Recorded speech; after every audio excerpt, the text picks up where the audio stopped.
Wali Kota Solo, Jawa Tengah yang merupakan putra sulung Presiden Gibran Rakabuming Raka menanggapi pernyataan Sekjen Hasto Kristianto yang mempertanyakan keabsahan statusnya sebagai bakal cawapres Prabowo Subianto.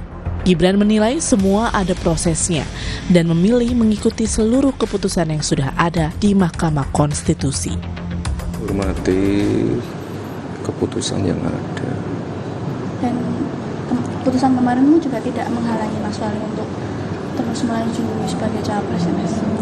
Ya, sekali lagi kami menghormati keputusan yang sudah ada. Ya. Jadi sejauh ini maju terus ya Mas?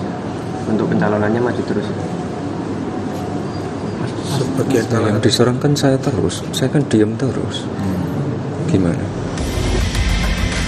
Sebelumnya, Sekjen PDIP Hasto Kristianto mempertanyakan keabsahan pendaftaran Gibran Rakabuming Raka sebagai bakal cawapres Prabowo di Pilpres 2024 pasca Anwar Usman terbukti melanggar etik berat sebagai hakim konstitusi. Hasto menilai jika putusan MK terkait batas usia cawapres dianggap melanggar etik, maka putusan MK yang memungkinkan Gibran untuk maju dalam pencalonan patut dipertanyakan. Yang kemudian menghasilkan suatu keputusan yang melanggar etika secara serius bahkan terbukti ada tercampur dengan kekuasaan dan keluarga, itu sama sekali tidak dibenarkan, dan ini menyentuh persoalan terkait dengan bagaimana keabsahan dari pasangan Pak Prabowo dan Mas Gibran. Nah, tentu saja di dalam proses untuk menghasilkan seorang pemimpin tidak boleh dilakukan dengan melakukan suatu rekayasa hukum, memanipulasi dan mengkerdilkan demokrasi. Sementara pakar hukum tata negara Bivitri Susanti menyebut, secara logika hukum, setelah MK memutuskan Anwar Usman melakukan pelanggaran etik berat saat memutus gugatan soal batas usia capres dan cawapres, maka putusan MK pun harusnya tidak sah.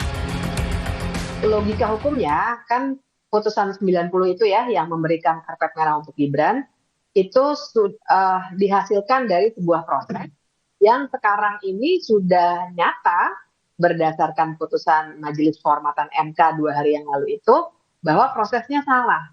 Jadi logika hukumnya sebuah putusan yang dibuat dengan proses yang ternyata melanggar etik dan itu pelanggaran berat bahkan bisa membuat sebuah putusan tidak sah, maka logikanya adalah putusan itu memang tidak sah sebenarnya. Aturan batas usia capres dan cawapres yang menjadi landasan Gibran maju Pilpres sudah diputus MK.